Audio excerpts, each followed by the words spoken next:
रायगडच्या सुधागड तालुक्यातील मौजे भैरव येथील शेतकरी चिंतामण पवार यांच्यावर आपल्याच मालकी हक्काच्या जमिनीसाठी तब्बल 5 वेळा आमरण उपोषण करण्याची वेळ आली.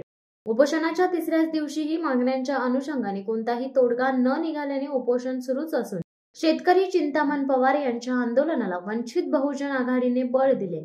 वंचित बहुजन आघाडीचे रायगड जिल्हा अध्यक्ष दीपक भाऊ गायकवाड व प्रमुख पदाधिकाऱ्यांनी उपोषणकर्ते पवार यांची भेट घेतली आहे व पीडित शेतकऱ्याला योग्य न्याय न मिळाल्यास आंदोलन अधिक उग्र करणार असल्याचा इशारा दिलाय. शिवाय उपोषणकर्ते चिंतामण पवार यांची तब्येत खालावल्यास त्यांच्या कुटुंबातील एक सदस्य व अन्य 4 कार्यकर्ते आमरण उपोषणास बसणार असल्याचा इशारा देखील जिल्हाध्यक्ष गायकवाड यांनी दिला. वंचित बहुजन आघाडीचे राष्ट्रीय अध्यक्ष माजी खासदार बाळासाहेब आंबेडकर यांच्या मार्गदर्शनाखाली आंदोलनाची पुढील दिशा ठरवली जाणार आहे. त्यामुळे या आंदोलनाला मोठे बळ मिळाले असून हे आंदोलन येत्या काळात अधिक चिघळणार असल्याचे चित्र स्पष्ट झाले. उपोषणकर्ते हे देखील आपल्या मागण्यांवर ठाम असून जीव गेला तरी मागे हटणार नाही.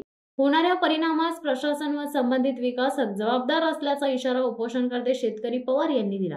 यावेळी वंचित बहुजन आघाडीचे रायगड जिल्हा अध्यक्ष दीपक भाऊ गायकवाड, महासचिव धर्मेंद्र मोरे, जिल्हा संघटक राहुल गायकवाड, जिल्हा उपाध्यक्ष चंद्रकांत साळुंके, जिल्हा सचिव अशोक वाघमारे, सुधागड तालुका अध्यक्ष स्वप्नील गायकवाड, महासचिव आनंद जाधव, संघटक प्रवीण गायकवाड, कर्जत शहर अध्यक्ष लोकेश यादव, प्रशांत गायकवाड आदींसह पदाधिकारी तसेच बहुजन विद्यार्थी संघटनेचे रायगड जिल्हा अध्यक्ष अमित गायकवाड, आरपीआय खोपोली शहर अध्यक्ष नितीन वाघमारे आदींसह विविध सामाजिक व राजकीय पक्षाचे कार्यकर्ते उपस्थित होते.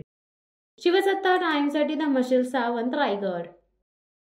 दे धडक बेधडक वृत्त देणाऱ्या आपल्या शिवसत्ता टाइम्स न्यूज चॅनलला लाल बटन दाबून सबस्क्राईब करा आणि बेल आयकॉनला क्लिक करायला विसरू नका.